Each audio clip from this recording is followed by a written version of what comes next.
ప్రియమైనటువంటి దేవుని వాళ్ళారా, దేవుడు గత కాలమంతా తన మహాకృప చేత మనలందరినీ కాచి కాపాడి మన బ్రతుకు దినంలో మరొక దినాన్ని ఇచ్చి ఆత్మతో సత్యముతో ఆరాధించుకోవటానికి, నిజంగా క్రీస్తు వారి జన్మదినం సందర్భంగా మనందరినీ ఒకచోట చేర్చి ఆయన మాటలు వినటానికి దేవుడు మన పట్ల చూపిన ప్రేమ కొరకై దేవునికి మొదట కృతజ్ఞతలు తెలియజేస్తూ, అలాగే కుడి వచ్చిన దేవుని పిల్లలైనటువంటి మీ అందరికీ మన ప్రభువు రక్షకుడు క్రీస్తు వారి పరిశుద్ధ నామంలో నా వందనాలు తెలియజేస్తున్నాను. పిల్లారా, ఈరోజు కొన్ని మాటలు నేర్చుకుందాం. అందరం కలిసి దేవుడు మన కొరకు రాయించినటువంటి బైబిల్లో నుంచి అందరం చూసి కొన్ని తెలుసుకొని ఇంటికి వెళ్దాం. కాబట్టి అందరూ శ్రద్ధగా వినాలని, కొంచెం సేపు ఏకాగ్రత ఇక్కడ పెట్టాలని మనస్ఫూర్తిగా నేను కోరుకుంటున్నాను. తలలో ఉంచినట్లయితే చిన్న ప్రార్థన చేసుకుని ప్రారంభించుకుందాం. మహాపరిశుద్ధుడా, ప్రేమగల మా కన్న తండ్రి, మీ పరిశుద్ధమైన ఘనమైన శ్రేష్టమైన మీ నామానికి వందనాలు, స్తోత్రాలు తండ్రి. ప్రతినిత్యము మీ కృపాక్షేమాలతో మమ్మల్ని కాచి కాపాడుతూ మా బ్రతుకు దినంలో మరొక దినాన్ని ఇచ్చి తండ్రి, సంఘముగా మమ్మల్ని అందరినీ ఒక చోట చేర్చి తండ్రి, మీ మాటలు వినటానికి మా పట్ల మీరు చూపిన మహాకృప కొరకై కృతజ్ఞతలు తెలియజేస్తున్నాం తండ్రి. ప్రపంచమంతా వేడుకగా ఈరోజు మీ ప్రియకుమారుడు మా రక్షకుడు క్రీస్తు వారి జన్మదినాన్ని పురస్కరించుకొని జరుపుకొనిచుంటున్నట్టు ఈ సందర్భంలో నాయన, కొన్ని మాటలు మా కొరకు రాయించినవి మేము ధ్యానించుకోవటానికి ప్రయత్నపడుచుండగా తండ్రి, మీ పిల్లలకు చెప్పబోచున్న మాటలు నాయన నా నోట పలికించమని, సమయోచితమైన జ్ఞానమును నాకు ప్రసాదిస్తారని, వింటున్న మీ పిల్లలు విని విడిచిపెట్టక వాటి ప్రకారము నడుచుకునే వారిగా నిలబెట్టమని కోరుకుంటూ తండ్రి, ఈ కార్యక్రమం అంతట్లో మీ కృప తోడుగా ఉంచి సమస్తము సజావుగా జరిగిస్తారని, మీ నామానికి మహిమకరంగా మాకు ఆశీర్వాదకరంగా జరిగిస్తారని వేడుకుంటూ తండ్రి, ఈ ప్రార్థన మా ప్రభువును మా రక్షకుడును మీ ప్రియకుమారుడునైన క్రీస్తు వారి పుణ్యనామాన్ని అడిగి వేడుకుంటున్నాము తండ్రి, ఆమెన్. ప్రియులారా, ఈరోజు మీ అందరికీ తెలుసు, క్రీస్తు వారి జన్మదినం పురస్కరించుకొని ఒక పండుగలాగా, ఒక వేడుకగా ప్రపంచమంతా జరుపుకుంటుంది. ఈ ఆరిన నేల మీద మనిషి మనుగడ ఉన్నటువంటి ప్రతి చోట క్రిస్మస్ పండుగ ఆచరించడము మనము గమనించవచ్చు. ప్రియులారా, ఎంతో ఉన్నతంగా ఒక పండగలాగా ప్రపంచమంతా జరుపుకుంటున్నారంటే క్రీస్తు యొక్క ఖ్యాతి ఏ విధంగా ఎంత గొప్పగా నిజంగా వ్యాపించిందో ప్రపంచమంతా మనకు అర్థమవుతుంది. ప్రియులారా, ఎక్కడో యోదయలోని బెత్లెహేము గ్రామంలో వడ్లవాని కుమారుడిగా పుట్టినటువంటి ఒక క్రీస్తు యొక్క జన్మదినాన్ని పురస్కరించుకొని ప్రపంచమంతా వేడుకగా జరుపుకుంటున్నదంటే మామూలు విషయమే కాదు. ప్రపంచ ప్రజల గుండెల్లో ఆరాధ్య దైవంగా క్రీస్తు మారాడంటే ఆలోచించండి ప్రియులారా, క్రీస్తు యొక్క గొప్పతనము, క్రీస్తు యొక్క ఖ్యాతి ఎంతగా నిజంగా ప్రపంచమంతా వ్యాపించిందో మనకు అర్థమవుతుంది. ఖండాంతరాలు దాటింది. ప్రపంచ నలుమూలలకు క్రీస్తు వారి యొక్క ఖ్యాతి చేరింది ప్రియులారా. అందుకే ప్రపంచ ప్రజలందరూ ఈరోజు క్రీస్తు జన్మదినాన్ని పురస్కరించుకొని పండుగలాగా జరుపుకుంటున్నారు ప్రియులారా. ప్రపంచంని పరిపాలించినటువంటి ఎంతోమంది చక్రవర్తులు ఉన్నారు, ఎంతోమంది రాజులు ఉన్నారు, ఎంతోమంది జ్ఞానులుగా పిలువబడిన వారు ఈ లోకానికి వచ్చారు, ధనికులుగా పిలువబడుతున్న వారు ఉన్నారు. అయితే ఏ ఒక్కరి జన్మదినాన్ని ఇంత గొప్పగా ఆచరించినట్టు మనం చరిత్రలో చూడం పిల్లరా. ఒక క్రీస్తు వారి జన్మదినాన్నే ప్రపంచమంతా నిజంగా ఆయన జన్మదినాన్ని ఒక పండుగలాగా జరుపుకోవడం అనేది మామూలు విషయం కాదు. పరలోకపు కన్న తండ్రి అయిన దేవుడు క్రీస్తు వారిని అంత గొప్ప స్థితిలో నిలబెట్టాడు పిల్లరా. ఆయన కీర్తి లేదంటే ఆయన ఖ్యాతి ప్రపంచవ్యాప్తంగా నలుమూలలా వ్యాపించింది ప్రియులారా. అయితే క్రీస్తు వారి యొక్క ఖ్యాతి ఏ విధంగా ప్రపంచమంతా వ్యాపించిందో, మరొక పక్క ఆయన మీద నిందలు మోపేవారు కూడా అనేక మంది బయలుదేరారు ప్రియులారా. క్రీస్తు వారి మీద నిందలు మోపుతూ ఆయన జననం గూర్చినటువంటి వివాదము, ఆయన జీవించిన విధానాన్ని బట్టి వివాదము, లేదంటే క్రీస్తు మరణించలేదు అని అనేక మందికి చెబుతూ అబద్ధాలను ప్రకటిస్తున్నటువంటి సమాజాన్ని మనం చూస్తున్నాం. క్రీస్తుల వారు మరణించలేదు, క్రీస్తును సమాధిలో నుంచి తన శిష్యులు ఎత్తుకొని వెళ్ళిపోయారు, ఆయన మరణించి తిరిగి లేవలేదు అని చెబుతున్నటువంటి సమాజంలో మనం ఉన్నాం పిల్లరా.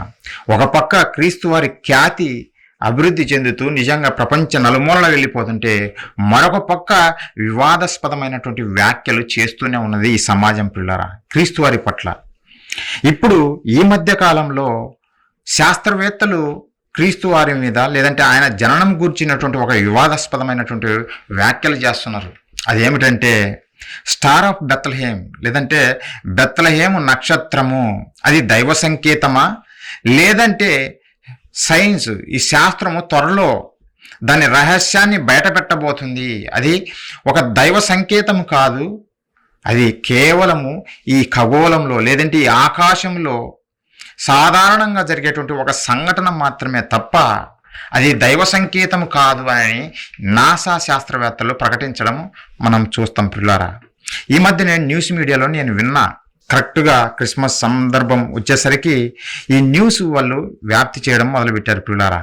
ఆకాశంలో ఒకనాడు క్రీస్తు జననానికి ముందు ఒక నక్షత్రం పుట్టింది, ఆ నక్షత్రము జ్ఞానులకు మార్గం చూపింది అని మనము బైబిల్లో నేర్చుకున్నాము.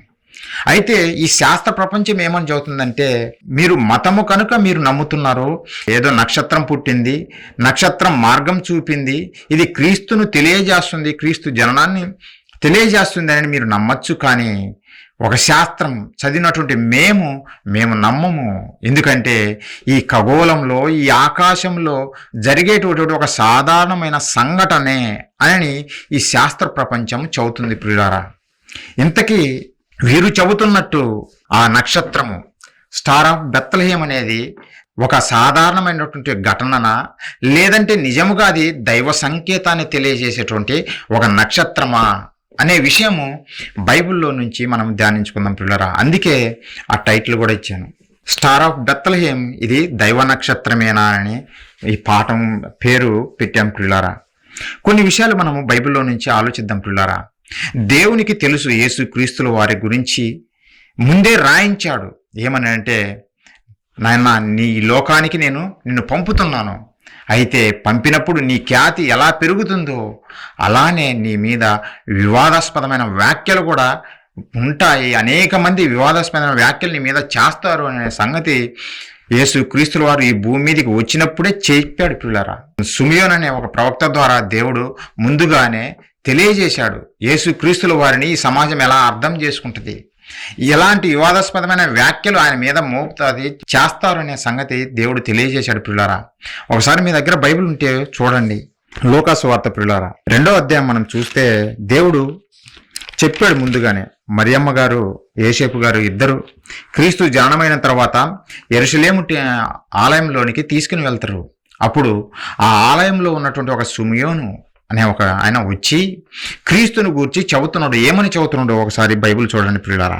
లూకా సువార్త 2వ అధ్యాయము 34వ వచనం నేను చదువుతున్నా, ఒకసారి చూడండి.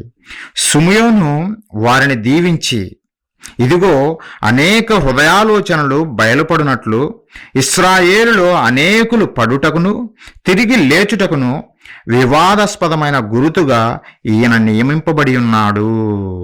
వివాదాస్పదమైన గురుతుగా ఎవరు నియమింపబడ్డాడు అంటే క్రీస్తుల వారు వివాదాస్పదమైన గుర్తుగా నియమింపబడ్డాడంట.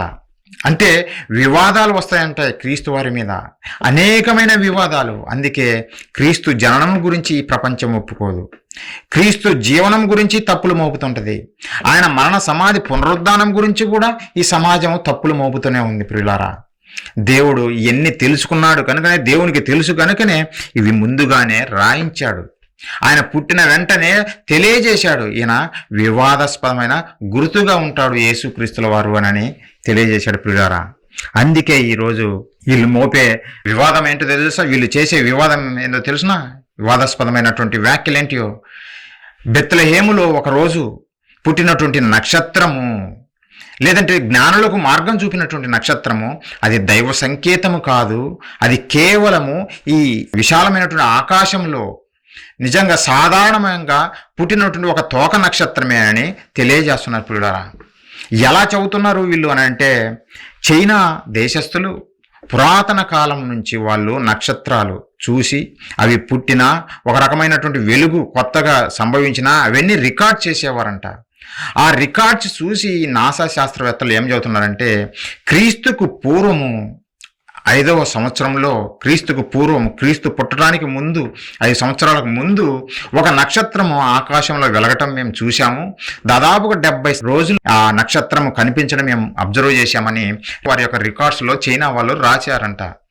అది ఈ నాసా శాస్త్రాలు పట్టుకొని అది బెత్లెహేము నక్షత్రమే, కాబట్టి అది సాధారణంగా పుట్టిన నక్షత్రమే కానీ వీరు మేము దేవుణ్ణి నమ్ముతున్నామని చెబుతున్నారు గనక మాకు క్రీస్తు పుట్టాడని తెలియజేయడం కోసం ఈ నక్షత్రం పుట్టిందని వీళ్ళు అబద్ధాలు చెబుతున్నారు. త్వరలో దాని వెనకున్న మిస్టరీ మేము విడదీయబోతున్నామని ఈ శాస్త్ర ప్రపంచం చెబుతుంది. పిల్లారా, నిజంగా వీరు చెప్పేది వాస్తవమా? వీరు చెప్పేది వాస్తవమా అంటే బైబిల్లో నుంచి మీకు అద్భుతమైన విషయాలు మీకు ఈరోజు చూపేయాలని నేను అనుకుంటున్నాను. పిల్లారా, శాస్త్రవేత్త నిజంగా సృష్టిని చూసి సృష్టిని ప్రశ్న వేయటానికి ఏమైనా అర్హత ఉందా అని ఆలోచిస్తే లేదు. పిల్లారా, శాస్త్రవేత్తలు ఎలాంటి వారంటే సృష్టికి సృష్టికర్త లేడు, దానికి అదే వచ్చినది అని నమ్మేవాడు శాస్త్రవేత్తలు. పిల్లారా, సృష్టి దానికి అదే వచ్చిందని చెబుతాడు కానీ సృష్టికర్త లేడు అని అంటాడు. అంటే ఎలాంటిదంటే ఈ వ్యాఖ్య, తల్లిదండ్రులు లేకుండా నేను భూమి మీదకి వచ్చాను అని ఎలా చదువుతారో అలాంటి వ్యాఖ్యలే ఇది కూడా. పిల్లారా, సృష్టికర్త లేకుండా సృష్టి అనేది రాదు. తల్లిదండ్రులు లేకుండా పిల్లలు ఎలా రారో మనం భూమి మీదకి రామో అలాగే సృష్టికర్త లేకుండా సృష్టి రాదు. పిల్లారా, మరి ఏమైనా శాస్త్రవేత్త ఆకాశంలో ఎన్నో కోట్ల నక్షత్రాలు మనం చూస్తున్నాం కదా, లెక్కించలేనటువంటి నక్షత్రాలు మనం చూస్తున్నాం కదా, మరి ఏ శాస్త్రవేత్త అయినా వాటిని సృష్టించాడా? వాటిని ఏమైనా సృష్టించాడా అని మనం ఆలోచిస్తే పిల్లారా, ఈ భూమి మీదికి పుట్టకొస్తున్నటువంటి ఏ మనిషి ఈ నక్షత్రాలను కలుగజేయలేదు, నక్షత్రాలను సృష్టించలేదు. మరి సృష్టించలేనటువంటి మనిషి నక్షత్రము గురించి ఎలా చెప్పగలడో ఆలోచించండి మీరు. మనిషి చెయ్యలేదు కదా నక్షత్రాన్ని, మనిషి సృష్టించలేదు కదా. సృష్టించలేనటువంటి నీవు ఆ సృష్టిలో ఏమి జరుగుతుందో నీవు ఎలా చెప్పగలవు? చెప్పలేడు పిల్లారా. అయితే వీరు దేవుడంటే నచ్చడు గనక, దేవుని నమ్మరు గనక దేవుని మీద నిందలు మోపటానికి ఇలాంటి కథలు అల్లుతుంటారు. పిల్లారా, దేవుని నమ్మిన వారిని దేవుని నుంచి దూరం చేయడం కొరకే ఇలాంటి కథలు చదువుతుంటారు. పిల్లారా, అందుకే ఈ శాస్త్రవేత్తల గురించి మీకు అర్థం చేయించడానికి ఒక విషయం చెబుతా. ఒక మాస్టర్ ఉన్నాడంట. ఆ మాస్టరు 4 గుడ్డి వారిని పిలిచి వారికి చెప్పాడు. ఏమనంటే, బాబు, ఈ ఏనుగు ఉంది కదా, ఏనుగు ఏ ఆకారంలో ఉంది నాకు చెప్పండి అని చెప్పాడంట. 4 గుడ్డి వాళ్ళని పిలిచి, ఒక మాస్టరు 4 గుడ్డి వాళ్ళని పిలిచి ఈ ఏనుగు ఆకారం నాకు చెప్పండి అని అంటే అందులో మొదటి గుడ్డివాడు వచ్చాడంట. మొదటి గుడ్డివాడు వచ్చి ఆ ఏనుగు యొక్క చెవులు పట్టుకొని, మాస్టారు ఏనుగు ఏ ఆకారంలో ఉందంటే ఏనుగు పెద్ద చాట ఆకారంలో ఉంది అని చెప్పాడంట. అంటే వాడికి గుడ్డివాడు గనక చెవులు పట్టుకున్నాడు, అదే చెవులే ఏనుగు అనుకున్నాడు. ఏనుగు ఒక పెద్ద చాటాకారంలో ఉంది అని అన్నాడంట. మరొక గుడ్డివాడు వచ్చాడు. వాడు వచ్చి ఆ ఏనుగు పాదాలు పట్టుకొని, మాస్టారు ఏనుగు ఒక పెద్ద స్తంభంలాగా ఉంది మాస్టారు అని వాడు చెప్పాడంట. ఇంకొకడు 3వ వాడు వచ్చి ఏనుగు యొక్క తొండమును పట్టుకొని, మాస్టారు ఏనుగు ఒక దూలమాకారంలో ఉందని ఇంకొకడు చెప్పాడంట. 4వ వాడు వచ్చి ఆ ఏనుగు దేహాన్ని పట్టుకొని ఏనుగు పెద్ద గోడ మాస్టర్ అని అన్నాడంట. పిల్లరా, ఆలోచించండి, వీరు 4 చెప్పినది ఏమన్నా వాస్తవమా అంటే ఏనుగు గురించి పచ్చి అబద్ధము. ఎందుకంటే వాడికి కనపడదు గనకనే తొండాన్ని చూసి దూలం అనుకున్నాడు, పాదాలను చూసి పెద్ద స్తంభం అనుకున్నాడు, దేహాన్ని చూసి వాడు పెద్ద గోడ అనుకున్నాడు, చెవులను చూసి చాట అనుకున్నాడు. మరి వీరు 4 చెప్పింది ఏ ఒక్కటన్నా నిజమా అంటే కాదు ప్రియులారా. అలానే ఈరోజు శాస్త్రవేత్తల పరిస్థితి కూడా అంతే ప్రియులారా. మనిషి సృష్టించలేదు, నక్షత్రాలను మనిషి సృష్టించలేదు. సృష్టించలేని నీకు ఈ నక్షత్రాల గురించి ఏమి తెలుస్తుంది? ఆలోచించండి. చెప్పలేడు ప్రియులారా. ఒకవేళ వాళ్ళు చెబితే అది నిజమని ఎలా నిరూపించలేం ప్రియులారా. వారి అన్ని కథలు చెబుతారు. మరి ఎవరు చెప్పాలంటే చేసిన వాడే చెప్పాలి. నక్షత్రాలను ఎవరు కలుగజేశారో వారే చెప్పాలి తప్ప నిజంగా మధ్యలో నేను వచ్చి చెబుతానంటే అది కుదరదు ప్రియులారా. సృష్టికర్తనే చెప్పాలి. సృష్టిని గూర్చి చెప్పాలంటే సృష్టికర్తనే చెప్పాలి. ఆయనే మన ప్రభు అయిన యేసుక్రీస్తుల వారు మన పరలోకపు కన్న తండ్రి దేవుడు. ఆయన చెప్పిందే వాస్తవం అవుతుంది కానీ మనుషులు చెప్పింది వాస్తవం కాదు ప్రియులారా. అందుకే ఆ సృష్టిని గూర్చినటువంటి వివరణ బైబిల్లో మనకు రాయించాడు దేవుడు. ప్రతి సంఘటన బైబిల్లో మన కోసం రాయించి పెట్టాడు ప్రియులారా. ఆ బైబిల్ చదివితే మనకు అర్థమవుతుంది. కానీ సమాజమేమో బైబిల్ ఒక మత పుస్తకం అని పక్కన పడేసింది. శాస్త్రవేత్తలు కూడా అలానే పక్కన పడేశారు. మన క్రైస్తవులు అయితే దెయ్యాలు రాకూడదని తల కింద పెట్టుకొని పడుకుంటారు, లేదంటే పీడకలలు రాకూడదని తల కింద పెట్టుకొని పడుకుంటారు. కానీ బైబిల్లో ఉన్నది ఎవరైనా చదువుతారా అంటే చదవరు. అందుకే ఇలాంటి వారందరూ చెలరేగిపోతుంటారు. బైబిలు కల్పిత పుస్తకం అనేవాళ్ళు, క్రీస్తు జననం గురించిన ఎన్నో అబద్ధాలు చెప్పేవారు బయలుదేరుతున్నారు పిల్లరా. మీరెవరు అలా ఉండకూడదు. అందుకే ఒక వాస్తవం మీకు తెలియజేయాలి. ఆ రోజు క్రీస్తు జననానికి ముందు వచ్చిన నక్షత్రం నిజంగా దైవ సంకేతాన్ని తెలియజేసేదా, లేదంటే ఈ ఖగోళంలో జరిగేటువంటి ఒక సాధారణమైన సంఘటన అనే విషయాన్ని మీకు తెలియజేయాలనుకుంటున్నాను ప్రియులారా. శాస్త్రవేత్త చెప్పలేడు, వాడికి తెలియదు గనక. ఎందుకంటే వాడు సృష్టించలేదు గనక. వాడు చూసి నేర్చుకునేవాడే కానీ వాడు సృష్టించలేదు గనక వాడికి ఏమి తెలియదు. ఒక హోండా కారు దాని గురించి నీకు తెలియాలంటే హోండా కంపెనీ దగ్గరికి వెళ్ళాలి. నేను చెబుతానని మధ్యలో వస్తే పక్కకెళ్ళు రాని అంటారు. ఎందుకు? నేను చేయలేదు గనక నాకు తెలియదు దాని గురించి. చేసిన వాని దగ్గరికి వెళ్ళాలి ప్రియులారా. అలాగే సృష్టికర్త దగ్గరికే మనిషి రావాలి. ఆ సృష్టికర్తనే నేర్పుతాడు మనిషికి. కానీ మనిషి రావటం లేదు. శాస్త్రవేత్తలు దేవుని దగ్గరికి రారు ప్రియులారా. వాళ్ళు ఏదో పరిశోధనలు చేసి మేము ఏదో సాధించాలనుకుంటున్నారు. చివరికి వాళ్ళ పరిస్థితి ఏదో తెలిసినా ఏనుగు ఆకారాన్ని గుర్తుపట్టినటువంటి గుడ్డి వాళ్ళలాగా ఉంటుంది ప్రియులారా. అయితే దేవుడు ఇలాంటి వారిని చూసి ఒక మాట చెప్పాడు ప్రియులారా. నక్షత్రాలు కలగజేయనటువంటి శాస్త్రవేత్తకు ఆ నక్షత్రం గురించి ఏమేమి తెలుస్తుంది ఆలోచించండి. చేసిన వారే చెప్పాలి దాని గురించి ఏదైనా వాస్తవాలు. చేయని వారు చెప్పలేరు ప్రియులారా. అందుకే దేవుడు వీరినందరినీ, ఎవరైతే దేవుడు లేడు లేదంటే నక్షత్రాల గురించి తప్పుగా మాట్లాడేటువంటి ఏ శాస్త్రవేత్తనైనా దేవుడు ఒక ప్రశ్న వేస్తున్నాడు. సమాధానం చెప్పగలరా? మనిషి సమాధానం చెప్పగలడా? ఒకసారి బైబిల్ ఓపెన్ చేసి చూడండి ప్రియులారా. దేవుడు ఏం ప్రశ్నిస్తున్నాడో వీళ్ళను ఒకసారి మీ బైబిల్ ఓపెన్ చేసి చూడండి. యెషయా గ్రంథం 40వ అధ్యాయం మనం చూస్తే 26వ వచనంలో ఒక విషయం తెలియజేస్తున్నాడు దేవుడు. ఒక ప్రశ్న ఈ శాస్త్రవేత్తలను అడుగుతున్నాడు. ఏమని అంటే ఒకసారి చూడండి ప్రియులారా. 26వ వచనం, యెషయా గ్రంథము 40:26వ వచనం ప్రియులారా. మీ కన్నులు పైకెత్తి చూడుడి, వీటిని ఎవడు సృజించెను? మీ కన్నులు పైకెత్తి చూడుడి, వీటిని ఎవడు సృజించెను అని దేవుడు అడుగుతున్నాడు ప్రియులారా. వీళ్ళు శాస్త్రవేత్తలు చెబుతున్నారు కదా, ఇది దైవ సంకేతం కాదు, ఇది మామూలుగా ఈ విశ్వంలో జరిగేటువంటి ఒక సాధారణమైన ఘటననే తప్ప ఇది దైవ సంకేతం కాదని వీళ్ళు చెబుతున్నారు కదా.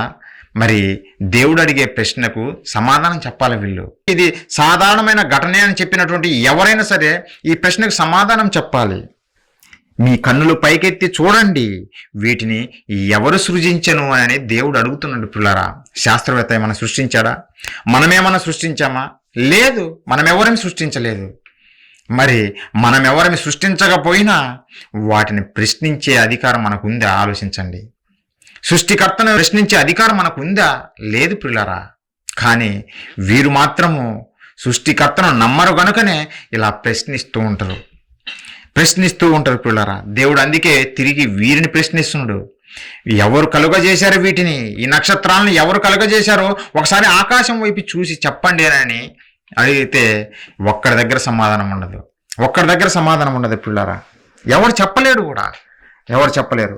ఒక దేవుని జ్ఞానం నేర్చుకున్న వాడే చెప్పగలడు ఎవరు సృజించారనేది. నేను సృజించాను, నువ్వు సృజించావని చెప్పరు. సృష్టికర్త అయిన దేవుడే సృష్టించాడు అని ఎవరైనా చెప్పాలి, చెప్పి తీరాలి కూడా. కానీ శాస్త్రవేత్తలు అలా చెప్పరు పిల్లారా, అలా చెప్పరు. వీళ్ళు ఏం చేస్తారో తెలిసిన, వీరికి దేవుడు చేసినటువంటి నక్షత్రాలు కనిపించవు ఆకాశంలో. దేవుడు కలుగజేసిన ఈ నక్షత్రాలు ఆకాశంలో ఉన్నవి వీరికి కనిపించవు. ఏరో నక్షత్రాలు వీళ్ళకి కనిపిస్తాయి. ఏంటి అంటే, ఇద్దరు సైంటిస్టులు నిజంగా వారు మాట్లాడుకుంటూ ఒక వ్యక్తి అడిగాడంట.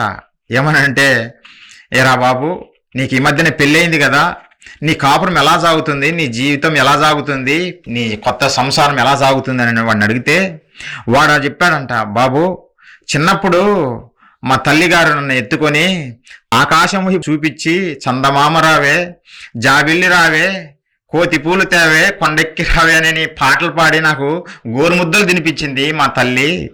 ఇప్పుడు పెళ్ళైంది, నా భార్య పట్టపగలే చుక్కలు చూపిస్తుంది అని చదువుతున్నాడంట.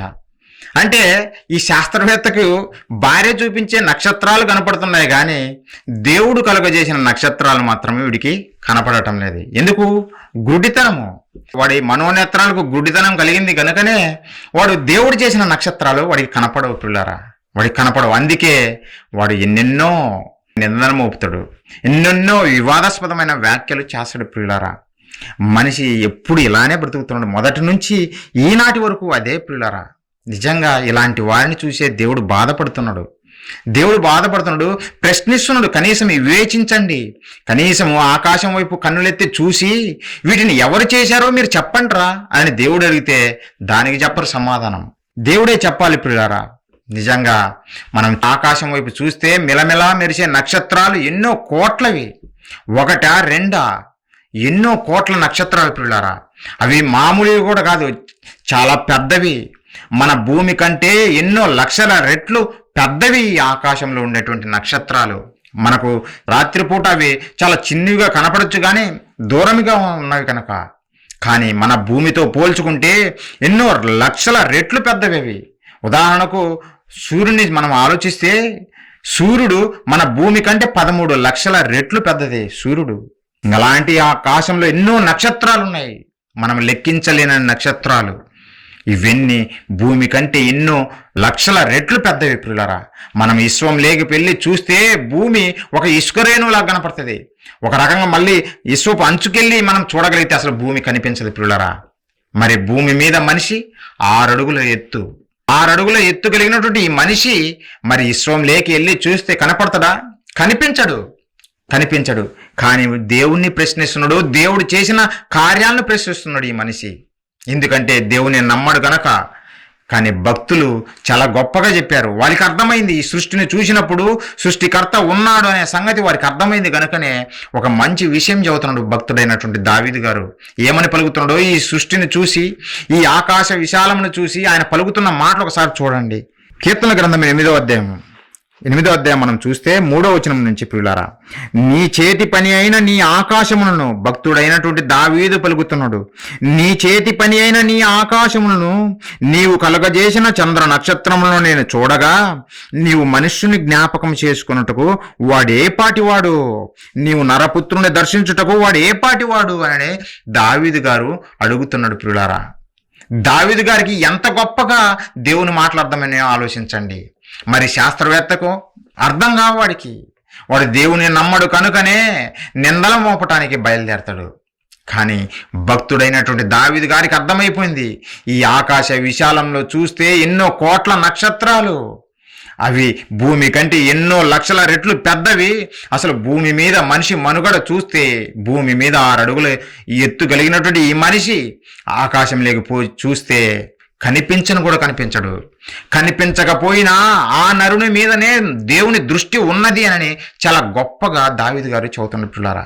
మేమే పాటి వారిమి తండ్రి, మమ్మల్ని జ్ఞాపకం చేసుకోవటానికి, మీరు మమ్మల్ని జ్ఞాపకం చేసుకోవటానికి మేమే పాటి వారిమి. నిజంగా భూమి మీద ఉన్నప్పుడు నేను ఇంత హైటు లేదా ఇంత బాడీ బిల్డర్ అని మనిషి చెప్పుకోవచ్చు, కానీ పిల్లరా విశ్వంలోకి వెళ్ళి చూస్తే అస్సలు కనపడము. అయినా సరే దేవుడు మననందు లక్ష్యం ఉంచాడు, మనల్ని ప్రేమించాడు. ఎందుకంటే మనం ఆయన పిల్లలం గనక, దేవుని పిల్లలం గనక దేవుడు మనల్ని ఎందు లక్ష్యం ఉంచాడు, మనల్ని దృష్టి పెట్టాడు. మన కొరకే సమస్తము సమకూర్చి జరిపిస్తున్నాడు దేవుడు పిల్లరా, మన కొరకే. కానీ దేవుని నమ్మని వారికి ఇది అర్థం కాదు పిల్లరా. భక్తుడికి అర్థమైనట్టు ఈ శాస్త్రవేత్తకు అర్థం కావటం లేదు. మీరు అర్థం చేసుకోవాలనే ఈ మాటలు చదువుతున్నా. సమాజంలో దేవుని నమ్మని వారు క్రీస్తు మీద మోపుతున్నటువంటి నిందలను ఆధారం చేసుకొని మీరు క్రీస్తు నుండి దూరం కాకుండా క్రీస్తులో మీరు బలవంతులుగా కావాలనే ఉద్దేశంతో ఈ విషయాలు తెలియజేస్తున్నా. బెత్లెహేమ్ స్టార్ అనేది సాధారణమైన ఘటనే అంటున్నటువంటి వీడికి ఏ విధంగా వీళ్ళు అపార్థం చేసుకున్నారో, ఎలా మనం అర్థం చేసుకోవాలో కొన్ని విషయాలు బైబిల్లో నుంచి చూపించి ముగించేస్తాను ప్రియులారా. క్రీస్తుల వారి గురించి ఆయన భూమి మీదకి వచ్చినప్పుడు జరిగిన సంఘటన మనం ఆలోచిస్తే తూర్పు దేశం నుండి జ్ఞానులు వచ్చారనేది చెప్పబడింది ప్రియులారా. ఒకసారి చూడండి ఆ సంఘటన. మత్తయి సువార్త 2వ అధ్యాయము మొదటి వచనం నుంచి నేను చదువుతా, ఒకసారి చూడండి పిల్లలారా. రాజైన హేరోదు దినముల యందు యూదయ దేశపు బెత్లెహేములో యేసు పుట్టిన పిమ్మట ఇదిగో తూర్పు దేశపు జ్ఞానులు యెరూషలేమునకు వచ్చి, యూదుల రాజుగా పుట్టినవాడు ఎక్కడ ఉన్నాడు? తూర్పు దిక్కున మేము ఆయన నక్షత్రము చూచి ఆయన పూజింపవచ్చితమని చెప్పిరి. తూర్పు దేశపు జ్ఞానులు పిల్లలారా, క్రీస్తు జననమైన తర్వాత జరిగిన సంఘటన చదువుతున్నాడు ఇక్కడ మత్తయ్య గారు. ఏమనంటే, ఒక నక్షత్రం తూర్పు దిక్కున పుట్టిందంట.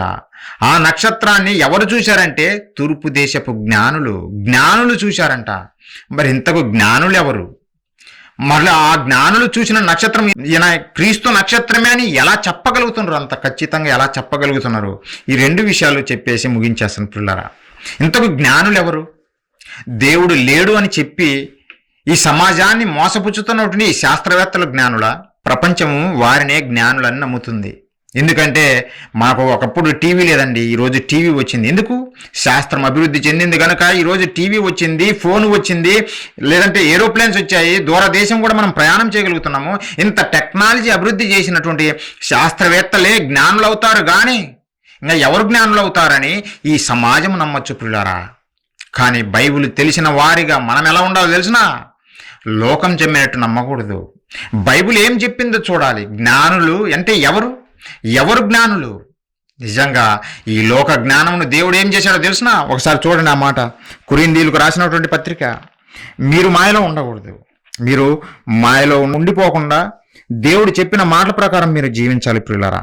కొరింథీయులకు రాసినటువంటి మొదటి పత్రిక మనం చూడగలిగితే మొదటి అధ్యాయము 20వ వచనము పౌలు గారు చదువుతున్నారు. జ్ఞాని ఏమయ్యను, శాస్త్రి ఏమయ్యను, ఈ లోకపు తర్కపు వాది ఏమయ్యను? ఈ లోక జ్ఞానమును దేవుడు వెర్రితనముగా చేసి ఉన్నాడు కదా. ఈ లోక జ్ఞానము దేవుడు వెర్రితనముగా చేశాడు. వెర్రితనమే ప్రియులారా. ఎలా వెర్రితనమో తెలిసినా ఈ శాస్త్రమే చెబుతుంది. మనిషి కోతి నుండి వచ్చాడని ఈ శాస్త్రం చెబుతుంది. నీ తండ్రి కోతి అని అంటే మనం ఏమంటాం? ఒరే నీకు పిచ్చి పట్టిందిరా అని చదువుతాం. నీకు పిచ్చి పట్టిందిరా, నీకు వెర్రిరా అని అవుతాం. ఇది నీ ఎర్రగడ్డ హాస్పిటల్లో జాయిన్ చేయండి రా అని మనం చదువుతాము. ఈ శాస్త్రం నమ్ముతుంది మాత్రం అదే. కోతి నుండి మనిషి వచ్చాడని చెబుతుంది. సృష్టికి సృష్టికర్త లేడు అని చెబుతుంది. అందుకే దేవుడు వీరిని ఏమన్నాడో తెలిసిన? బుద్ధిహీనులు అన్నాడు. వీరిని నమ్ముకున్న జ్ఞానము వెర్రి జ్ఞానము అని అన్నాడు ప్రియులారా. ఈ లోక జ్ఞానము దేవునికి వెర్రితనము ప్రియులారా. దేవునికి వెర్రితనమైతే ఆయన పిల్లలమైన మనకు వెర్రితనము కాదా? లోక జ్ఞానము వెర్రి జ్ఞానం ప్రియులారా. అదే కొరింథీయులకు రాసినటువంటి మొదటి పత్రిక 3వ అధ్యాయం మనం చూడగలిగితే 19వ వచనంలో దేవుడు చెబుతున్నాడు, ఈ లోక జ్ఞానము దేవుని దృష్టికి వెర్రితనము. లోక జ్ఞానము దేవుని దృష్టికి వెర్రితనము ప్రియులారా. అది నిజమైన జ్ఞానము కాదు. మరి ఏది జ్ఞానము? ఎవరు జ్ఞానులు? లోకంలో శాస్త్రవేత్తలుగా పిలువబడుతున్న వారు జ్ఞానులు కాదు గనకనే అబద్ధాలు ప్రకటిస్తున్నారు పిల్లారా. మరి ఎవరు జ్ఞానులు అని అంటే బైబిలే మనకు సమాధానం చెప్పాలి. ఎవరు జ్ఞానులు దేవుడు చెబుతున్నాడు. సామెతల గ్రంథం ఒకసారి తీయండి పిల్లారా. సామెతల గ్రంథము దేవుడు చెప్పిన మాటలే మనం నమ్మాలి. 9వ అధ్యాయము 10వ వచనం పిల్లారా. యెహోవా యందు భయభక్తులు కలిగి ఉండుటయే జ్ఞానమునకు మూలము. దేవుని యందు భయభక్తులు కలిగి ఉండటయే జ్ఞానమునకు మూలము. ప్రియులారా, శాస్త్రవేత్తలు జ్ఞానులు కాదు, వారు చెప్పింది జ్ఞానము కాదు. లోకం నమ్ముతుంది వారి జ్ఞానులని. దేవుడు చెబుతున్నాడు వాడిది వెర్రి జ్ఞానం అని. శాస్త్రవేత్తలది వెర్రి జ్ఞానము. అందుకే మనిషి కోతి నుండి వచ్చాడని చెబుతున్నారు, సృష్టికి సృష్టికర్త లేడని చెబుతున్నారు ప్రియులారా. అది వెర్రి జ్ఞానము కనుకనే. మరి జ్ఞానులు ఎవరు అని బైబిల్ చెబుతుందో తెలుసునా? జ్ఞానం ఏదో అని బైబిల్ చెబుతుందో తెలుసునా? సామెతల గ్రంథము 9వ అధ్యాయం 10వ వచనంలో చూస్తే దేవుడు చెబుతున్నాడు. ఒకసారి చూడండి. యెహోవా యందు భయభక్తులు కలిగి ఉండుటయే జ్ఞానమునకు మూలము. అంటే దేవుని యందు భయభక్తులు కలిగి ఉండటమే జ్ఞానమునకు మూలము. అదే జ్ఞానము. దేవుని యందు భయభక్తులు కలిగిన వారే జ్ఞానులు. దేవుని యందు భయభక్తులు కలిగిన వారు, సృష్టికర్త యందు నమ్మిక ఉంచిన వారు, సృష్టికి సృష్టికర్త ఉన్నాడు అని నమ్మేవారు, వారే జ్ఞానులు ప్రియులారా. వారే జ్ఞానులు.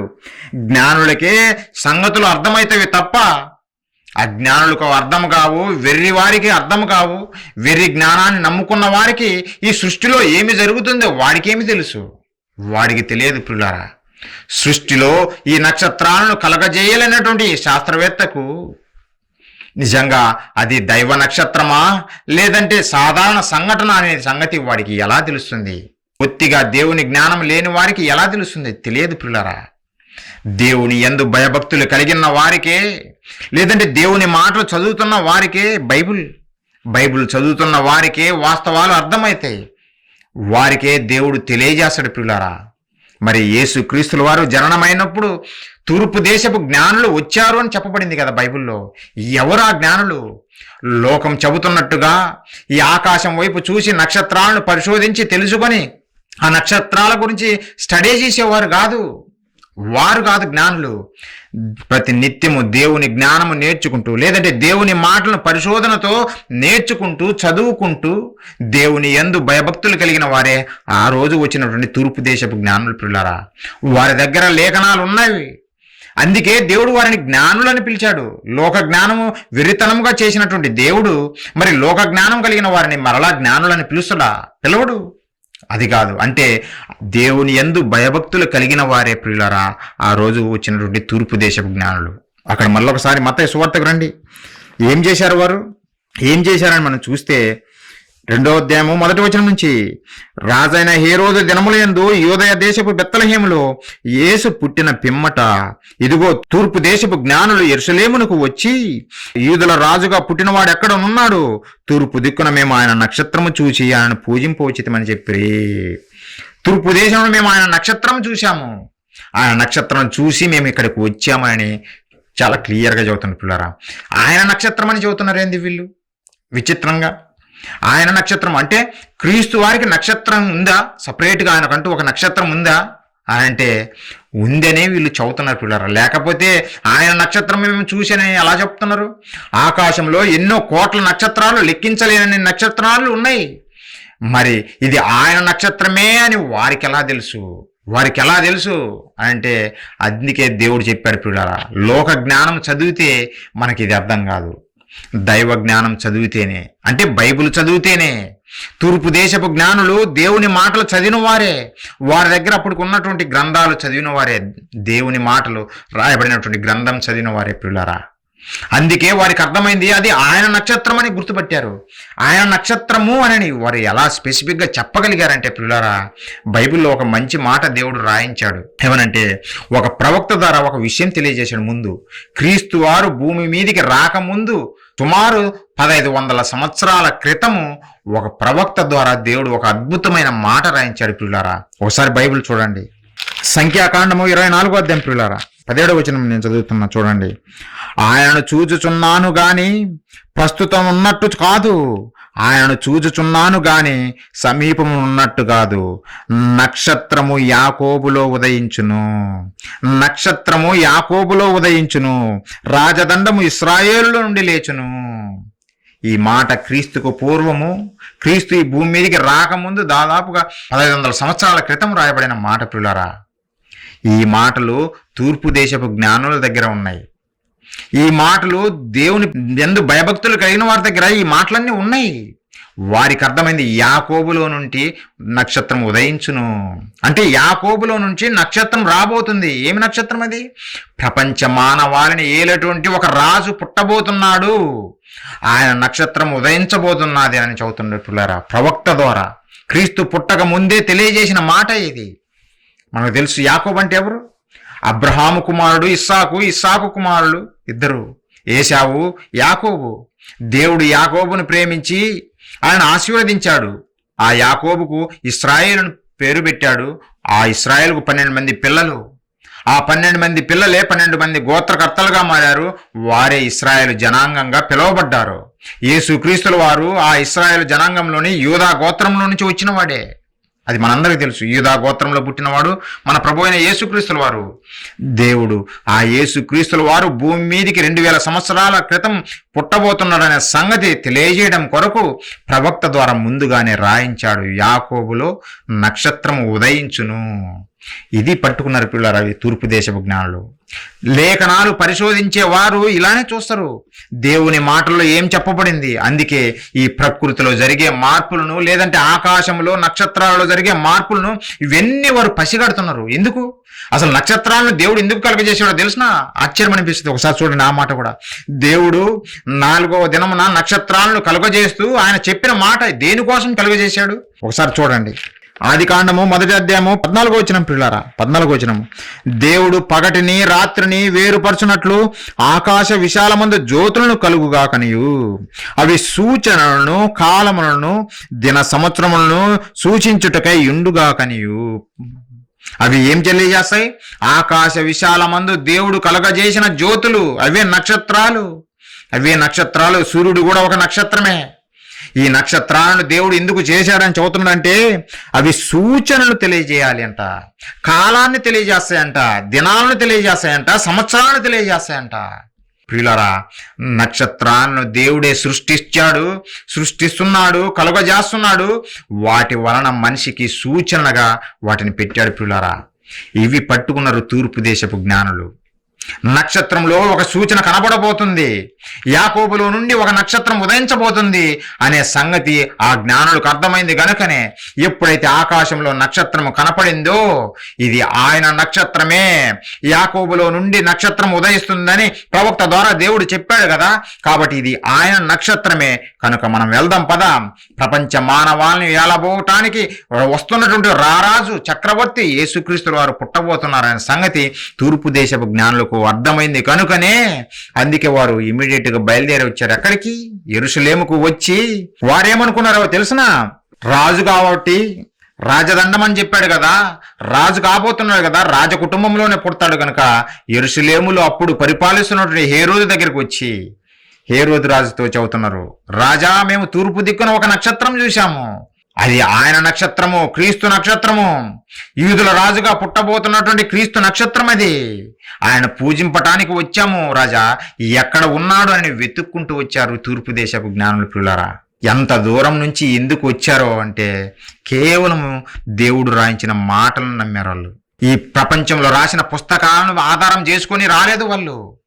దేవుడు రాయించినటువంటి ఈ మహాజ్ఞాన గ్రంథమైన బైబిల్లోని మాటలను ఆధారం చేసుకుని వచ్చారు. ప్రియులారా, వారు వచ్చారు ఏమన్నా నిజంగా అవమానంతో తిరిగి వెళ్ళారా? లేదు ప్రియులారా. వారు రాగానే వెంటనే హేరోదులో వణుకు మొదలైంది, చెమటలు పట్టాయి, కలవరం పడిపోయాడు. ఎందుకు? నేను ఇక్కడ రాజుగా ఉండంగా మరొక రాజు ఎవరు? నేనే పరిపాలించాలి అనే రాజ్యాధికారం కలిగి ఉండి నిజంగా యేసుక్రీస్తుల వారిని పుట్టినప్పుడే చంపేయాలనే దురుద్దేశంతో ఆ జ్ఞానులకు ఒక విషయం చెబుతాడు. దానికి ముందు శాస్త్రులను, పరిచయులను, ప్రధాన యాజకులను పిలిచి క్రీస్తు ఎక్కడ పుడతాడు అని అప్పుడు హేరోదు రాజు వారిని అడిగితే అప్పుడు వారు సమాధానం ఇస్తారు, క్రీస్తు ఎక్కడో కాదు పుట్టేది, బెత్లెహేములోనే పుడతాడు అని లేఖనములు చూపించి చెప్పారు. ఆ మాట ఒకసారి చూడండి. మీకా గ్రంథము ప్రియులారా, 5వ అధ్యాయము 2వ వచనము. బెత్లెహేము ఎఫ్రతా, యూదా వారి కుటుంబములో నీవు స్వల్ప గ్రామమైనను నా కొరకు ఇశ్రాయేలీలను ఎలబోవాడు నీలో నుండి వచ్చును అంటే బెత్లెహేములో నుండి వచ్చాడు అని తెలియజేశాడు. పిల్లరా, మీకా ద్వారా, ప్రవక్త ద్వారా తెలియజేశాడు దేవుడు. ఆయన పుడతాడని, ఒక నక్షత్రం కూడా ఉదయిస్తుందని ఒకరోజు ప్రవక్త ద్వారా తెలియజేశాడు. అలాగే ఆయన ఎక్కడ పుడతాడో ఆ ప్లేస్ కూడా తెలియజేశాడు. పిల్లరా, దేవుడు ఇచ్చే సమాచారం ఎంత పర్ఫెక్ట్గా ఉంటుంది. ఇది తెలుసుకున్నటువంటి జ్ఞానులు వచ్చారు ప్రియులారా. ఎందుకంటే దేవుని లేఖనాలు వారు పరిశోధిస్తూ చదువుతున్నారు కనుకనే. అది లోక జ్ఞానం చదివి కాదు, దేవుని జ్ఞానం చదివి ఈ లోకాన్ని ఏలే ఒక రాజు రాబోతున్నాడు, పుట్టబోతున్నాడని తెలుసుకొని యెరూషలేమునికి వచ్చారు ప్రియులారా. అప్పుడు రాజు ఇమీడియట్ గా తెలుసుకొని కలవరంతో ఆ జ్ఞానులకు చెబుతాడు, సరే, బెత్లెహేము గ్రామంలో రాజు పుట్టబోతున్నాడనే సంగతి నేను తెలుసుకున్నాను, ప్రవక్తల గ్రంథాల్లో రాయబడింది కదా, కాబట్టి మీరు బెత్లెహేము గ్రామానికి వెళ్ళి విచారించి తెలుసుకొని నాకు సమాచారం తెలియజేయండి, అప్పుడు నేను కూడా వచ్చి పూజిస్తాను అని రాజు వారిని బెత్లెహేము గ్రామానికి పంపిస్తాడు. ప్రియులారా, ఆ మాట చూడండి. మత్తయి సువార్త 2వ అధ్యాయం 8వ వచనం నుంచి రాజు పలుకుతున్న మాటలు ప్రియులారా, జ్ఞానులతో చెబుతున్న మాటలు. 2వ అధ్యాయము 8వ వచనం నుంచి, మీరు వెళ్ళి ఆ శిశువు విషయమై జాగ్రత్తగా విచారించి తెలుసుకునగానే మేము వచ్చి ఆయనను పూజించున్నట్లు నాకు వర్తమానం తెండని చెప్పి వారికి బెత్లెహేమును పంపెను. వారు రాజు మాట విని బయలుదేరిపోచుండగా ఇదిగో తూర్పు దేశమున వారు చూచిన నక్షత్రము ఆ శిశువు ఉండిన చోటికి మీదుగా వచ్చి నిలుచు వరకు వారికి ముందుగా నడిచెను. వారు ఆ నక్షత్రమును చూచి అత్యానంద భరితులై ఇంటిలోనికి వచ్చి తల్లి అయిన మరియను ఆ శిశువును చూసి సాగిలపడి ఆయన పూజించి తమ పెట్టెలు విప్పి బంగారమును సాంబ్రాణిని బోలమును కానుకలుగా ఆయనకు సమర్పించిరి. ఆ నక్షత్రము బెత్లెహేముకు నడిపించింది ప్రియులారా, ఆ జ్ఞానం నడిపించి కరెక్ట్గా యేసుక్రీస్తుల వారు ఎక్కడైతే ఉన్నారో ఆ ప్రదేశాన్ని దగ్గర ఆగితే అప్పుడు అది చూసి ఆనందించి వారు కనుగొన్నారు. ప్రవక్తల ద్వారా దేవుడు ఏ మాటలైతే చెప్పాడో వాటిని బేస్ చేసుకొని వచ్చినటువంటి జ్ఞానులు చెప్పినట్టుగా దేవుడు చెప్పినట్టుగానే శిశువును గమనించారు, చూశారు, ఆయనకు పూజించారు. ఆయన పూజించి తిరిగి వెళ్ళారు పిల్లరా. తర్వాత వారు స్వప్నమందు నిజంగా దేవుని చేత చెప్పబడిన వారై, నువ్వు హేరోదు దగ్గరికి వెళ్ళొద్దు, శిశువును చంపాలని చూస్తున్నాడు కనుక మీరు మీ దేశానికి వెళ్ళిపోండి అని వేరో మార్గమున పంపిస్తాడు పిల్లారా. నిజంగా బైబిల్ చరిత్ర చాలామందికి తెలియదు.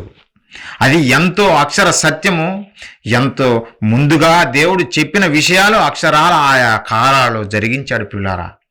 బెత్లెహేము నక్షత్రము ఈరోజు వీళ్ళు చెబుతున్నారు, అది సాధారణంగా ఈ విశ్వంలో జరిగినటువంటి ఒక సాధారణమైన ఘటనని వీళ్ళు చెబుతున్నారు. కానీ క్రీస్తు పుట్టక ముందే 1500 సంవత్సరాల క్రితమే దేవుడు ప్రవక్త ద్వారా రాయించాడు. అది తర్వాత క్రీస్తు కాలంలో క్రీస్తు పుట్టుకతో జరిగించి చూపించాడు దేవుడు. నిజంగా బైబిల్ వాస్తవమా, బైబిల్ జ్ఞానమా, లేదంటే ఈ లోకం చెబుతున్నది, ఈ శాస్త్రవేత్తలు చెబుతున్నది జ్ఞానమా? మీరే ఆలోచించండి పిల్లారా. అలాంటి మహాజ్ఞాన గ్రంథమే దేవుడు మన చేతుల్లో పెట్టాడు, అదే బైబిల్ ప్రియులారా. బైబిల్ మన చేతుల్లో పెట్టాడు ఎందుకు? మనము కూడా జ్ఞానులు కావాలని. తూర్పు దేశపు జ్ఞానులు ఏ విధంగా జ్ఞానులు అని వారు పిలిచాడు కదా దేవుడు, వారిని జ్ఞానులు అని పిలిచాడు. మనము కూడా అలా జ్ఞానులు కావాలని ఈ మహాజ్ఞాన గ్రంథం మన చేతిలో పెట్టాడు. తల కింద పెట్టుకొని నిద్రపోవటానికి కాదు, లేదంటే దెయ్యాలు వదిలిపోతాయని బైబిల్ తీసుకొని తల మీద కొట్టడం కోసం కాదు. అందులో ఉన్న సారాన్ని చదివి అది గ్రహించి దేవుని కొరకు గొప్పగా బ్రతకాలని ప్రియులారా. నిజంగా దేవుడు చెప్పినట్టుగా క్రీస్తు వారి జననం గూర్చి ఒక నక్షత్రాన్ని దేవుడు పుట్టించాడు ఆ రోజు. ఎందుకు? సూచనగా ప్రపంచ ప్రజలను పరిపాలించటానికి నా కుమారుడు రాబోతున్నాడు ఈ లోకానికి అని చెప్పి నక్షత్రాన్ని పుట్టించాడు ప్రియులారా. ఆ సూచన చూసే, నా నక్షత్రాన్ని చూసే ఆ ప్రజలు లేదంటే జ్ఞానులు వచ్చి పూజించారు. మనందరికీ ఈరోజు అది సాక్ష్యాలుగా లేదంటే దేవుడు బైబిల్లో రాయించిన అక్షర సత్యాలుగా మన ముందు ఉన్నాయి ప్రియులారా. అది జరిగింది. ఒక నక్షత్రము నిజంగా దేవుడు కలుగజేశాడు ఆయనకు సూచనగా. అందుకే యేసుక్రీస్తుల వారు ఏం పలికారో తెలిసిన? ప్రకటన గ్రంథం ప్రియులారా 22వ అధ్యాయం 16వ వచనం మనం చూస్తే, సంగముల కోసము ఈ సంగతులను గూర్చి మీకు సాక్ష్యం ఇచ్చుటకు యేసు అను నేను నా దూతను పంపి ఉన్నాను. నేను దావీదు వేరు చిగురును, సంతానమును, ప్రకాశమానమైన వేకువ చుక్కనై ఉన్నాను.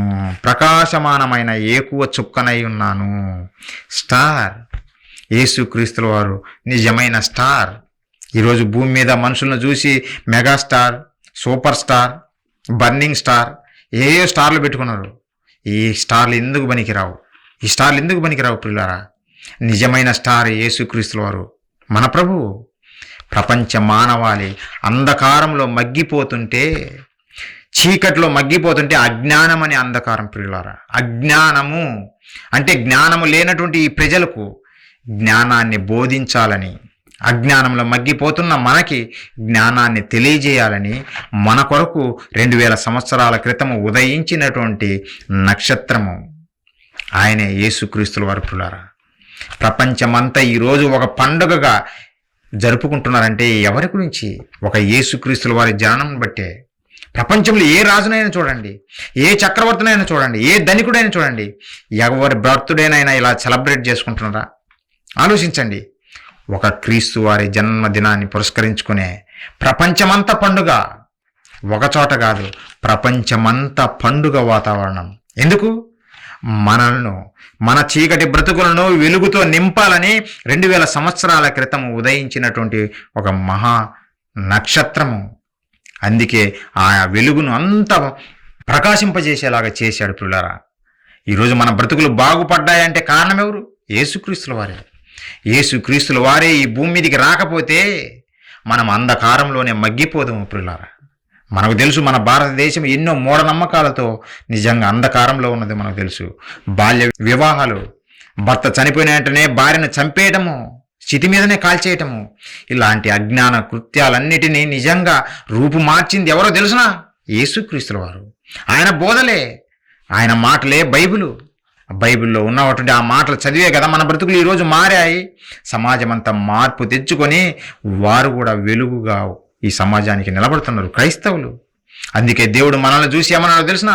క్రీస్తు ఒక వెలుగు, ఆయన ఒక పెద్ద స్టార్. ఆ స్టార్ను కలిగి ఉన్న మనల్ని కూడా స్టార్స్ అన్నాడు తెలుసా? ఎప్పుడు మనం స్టార్స్ అయితేమో తెలిసిన? దానియేలు గ్రంథము, చివరిగా ఈ మాట చదివి ముగించుకుందాం ప్రియులారా. దానియేలు గ్రంథము 12వ అధ్యాయము 3వ వచనం ప్రియులారా. 3వ వచనము, బుద్ధిమంతులైతే ఆకాశ మండలములోని జ్యోతులను పోలిన వారై ప్రకాశించెదరు. బుద్ధిమంతులైతే ఈ లోక సంబంధమైన బుద్ధివంతులు కాదు, ఈ లోక సంబంధమైన జ్ఞానులు కాదు, దేవుని జ్ఞానము నేర్చుకున్నవారు వారే బుద్ధిమంతులు, వారే జ్ఞానులు. వారు ఎలాంటి వారంటే ఆకాశ మండలంలోని జ్యోతులను పోలిన వారే ఉందరు. జ్యోతులు అవి ఆకాశ మండలంలో ఉండి ఎలా మనకు వెలుగును ప్రకాశింపజేస్తున్నాయో, మనము కూడా ఈ ప్రపంచానికి, అంధకారంలో మగ్గిపోతున్నటువంటి ఈ సమాజానికి వెలుగు ప్రకాశింపజేస్తామంట. ఇంకా చెబుతుండో, నీతి మార్గము అనుసరించి నడుచుకొనుచున్నట్లు ఎవరు అనేకులను త్రిప్పుతారో వారు నక్షత్రము వలె నిరంతరము ప్రకాశించెదరు. నిరంతరం ప్రకాశిస్తారు. ఎవరైతే నిజంగా అనేక మందిని సత్యం వైపు నడిపిస్తారో. ప్రియులారా, నిజంగా మన కొరకే యేసుక్రీస్తుల వారు 2000 సంవత్సరాల క్రితం వచ్చాడు. ఆయన వెలుగుతూ ఉన్నాడు, ఆయన నిరంతరము వెలుగుతూనే ఉన్నాడు. ఆ నిరంతరము వెలుగుతున్నటువంటి ఆ స్టార్ను కలిగి ఉన్న మనము వెలగాలనే ఆయన భూమి మీదకి వచ్చాడు. మరి మనం వెలుగుతున్నామా, లేదంటే అంధకారంలోనే మగ్గిపోతున్నామా అనేది మనం పరీక్షించుకోవాలి. ఈ శాస్త్రవేత్తలు చెబుతున్నట్టుగా ఇది దైవ నక్షత్రమా, దైవ సంకేతమా, లేదంటే సాధారణ ఘటన అని వాళ్ళు అలా అజ్ఞానంలోనే మరణిస్తారు. కానీ మనం ఏం చేయాలో తెలిసిన? అజ్ఞానంలో నశించిపోతున్న అమాయకులైన కొంతమందినైనా దేవుని వైపు నడిపించాలి. వాస్తవాలు బైబిల్లో మనకు రాయించాడు దేవుడు. అది మీకు చూపించాను. అది దైవ సంకేతమే అని, అది దైవ నక్షత్రమే అని క్రీస్తు రాకకు తెలియజేసే ఒక సూచనగా దేవుడు నిజంగా ఒక నక్షత్రం పుడుతుందని ముందుగానే చెప్పిన మాట ప్రకారం జరిగిందని బైబిల్లో నుంచి మీకు చూపించాను. ఈరోజు మనము కూడా ఒక నక్షత్రం లాగా, ఒక స్టార్ లాగా మనం ఉండాలని దేవుడు కోరుకుంటున్నాడు. కాబట్టి క్రిస్మస్ సందర్భంగా మనమందరము కొత్త బట్టలు వేస్తాం, మంచి వంటలు వండుకుంటాం, అన్నీ తింటాం. హ్యాపీగానే ఉండండి. హ్యాపీగా ఉండొద్దని దేవుడు చెప్పలేదు. హ్యాపీగానే ఉండండి. అంతకు మించి మనం ఏం చేయాలో తెలిసినా? అనేక మందిని దేవుని వైపు నడిపించాలి. అనేక మంది దేవుని విడిచిపెట్టి తిరుగుతున్నారు ఈ సమాజంలో. కన్న తండ్రిని విడిచిపెట్టి సమాజంలో తిరుగుతున్నారు. ఆ కన్న తండ్రిని మర్చిపోయినటువంటి ఈ సమాజాన్ని నిజంగా దేవుని వైపు తిప్పితే అదే నిజమైన క్రిస్మస్, అదే నిజమైన పండుగ ప్రియులారా. కాబట్టి దేవుడు అలాంటి క్రియలను బట్టి సంతోషిస్తాడు. మీరెవరు ఈ మాటలు విడిచిపెట్టకుండా మీ హృదయాల్లో నింపుకొని మీరు ఎక్కడ ఉన్నా సరే దేవుని కొరకు బతికే వారిగా మీరందరూ ఫలించాలని నేను మనసారా కోరుకుంటూ చిన్న ప్రార్థన చేసుకుని ముగించుకుందాం. అందరూ తల ఉంచినట్లయితే ప్రార్థించుకుందాం. మహాపరిశుద్ధుల ప్రేమగల మా కన్న తండ్రి, మీ పరిశుద్ధమైన, ఘనమైన, శ్రేష్టమైన, మహోన్నతమైన మీ నామానికి వందనాలు తండ్రి. కన్న తండ్రి, ప్రపంచమంతా అజ్ఞానంలో, అంధకారంలో మగ్గిపోతున్న తరుణంలో తండ్రి, ఈ ప్రపంచాన్ని వెలిగించాలని మీ ప్రియకుమారుడు, మా రక్షకుడు క్రీస్తు వారిని ఉదయింపజేశారు 2000 సంవత్సరాల క్రితం తండ్రి. ఆయన జన్మదినాన్ని పురస్కరించుకునే ఈరోజు ప్రపంచమంతా పండగ చేసుకుంటున్నారు తండ్రి. నిజంగా సంతోషకరమైన విషయమే నాయన. ప్రభు, ఈయన రాకపోతే మా బ్రతుకులు శూన్యము, మా బ్రతుకులు అంధకారము. ఆయన పంపి మా బ్రతుకులను వెలుగుమయం చేసినందుకు మీకు కృతజ్ఞతలు తండ్రి. తండ్రి, కొన్ని మాటలు మీ పిల్లలకు తెలియజేశాను. శాస్త్రం ముసుగులో అనేకమైన అబద్ధాలు చెబుతూ ఈ ప్రపంచాన్ని తప్పుడు మార్గంలో నడిపిస్తున్నారు తండ్రి. కానీ సత్యవేద గ్రంథమైన బైబిల్ను మా చేతిలో పెట్టారు తండ్రి. మేమందరము ఆ మాటలు చదివి వాస్తవాలు తెలుసుకొని మీ కొరకు ఫలించేవారిగా ఉండాలనే ఉద్దేశంతోనే ఈ పుస్తకం ఇచ్చారు తండ్రి. అందులో నుంచి కొన్ని మాటలు మీ పిల్లలకు వాస్తవాలు తెలియజేశాం నాయన. ప్రపంచం అనుకుంటున్నట్టుగా అది సాధారణమైన నక్షత్రం కాదని, అది ముందుగానే మీరు ఒక సూచనగా తెలియజేయడం కొరకు ఆ నక్షత్రం పుడుతుందని చెప్పారు. దాని ప్రకారం జరిగిందని వాస్తవాలు బైబిల్లో నుండి మీ పిల్లలకు చూపించాను నాయన. విన్న మీ పిల్లలు విని విడిచిపెట్టేవారిగా కాకుండా ఈ సత్యాన్ని తమ హృదయాల్లో ఉంచుకొని స్థిరులుగా కదలని వారిగా వారి జీవితాంతం వరకు తండ్రి మీ పనుల్లో ఉండులాగా కృప చూపి నడిపిస్తారని వేడుకుంటున్నాం తండ్రి. దేవా, ఈరోజు ఆరాధనలో పాల్గొన్న ప్రతి ఒక్కరిని బట్టి పేరు పేరున ప్రార్థిస్తున్నాం నాయన. వచ్చిన ప్రతి ఒక్కరిని పరసంబంధమైన దీవెనలతో నింపమని వేడుకుంటున్నాం తండ్రి. మీ కొరకు వారు గొప్పగా ఉన్నతంగా బ్రతుకులాగున మంచి మనసును వారికి ప్రసాదించండి నాయన. వారి అవసరాలలో, వారి కష్టాల్లో, వారి బాధల్లో, అలాగే తండ్రి వారి పని బాటల్లో తోడుగా ఉండి మీ పిల్లలుగా వాళ్ళు ఎప్పుడు బ్రతుకులాగున ప్రతి ఒక్కరిని దీవించమని వేడుకుంటున్నాం తండ్రి. మిగిలిన కార్యక్రమంలో కూడా మీ కృప తోడుగా ఉంచి సమస్తం సవ్యంగా జరిగిస్తారని వేడుకుంటూ ఇంకా క్రైస్ట్ చర్చ్ ద్వారా తండ్రి అనేక కార్యములు మీ నామాన్ని మహిమపరిచేవి చేయులాగున సంఘముగా మమ్మల్ని అందరినీ బలపరచమని వేడుకుంటూ తండ్రి ఈ మాటలు వినే గొప్ప అవకాశం మాకు ఇచ్చినందుకు కృతజ్ఞతాస్తుతులు తెలియజేస్తూ ఈ ప్రార్థన మా ప్రభువును మా రక్షకుడును మీ ప్రియ కుమారుడైన క్రీస్తు వారి పుణ్యనామాన అడిగి వేడుకుంటున్నాం తండ్రి. ఆమెన్. ప్రియులారా, మీ అందరికీ నా వందనాలు తెలియజేస్తున్నాను.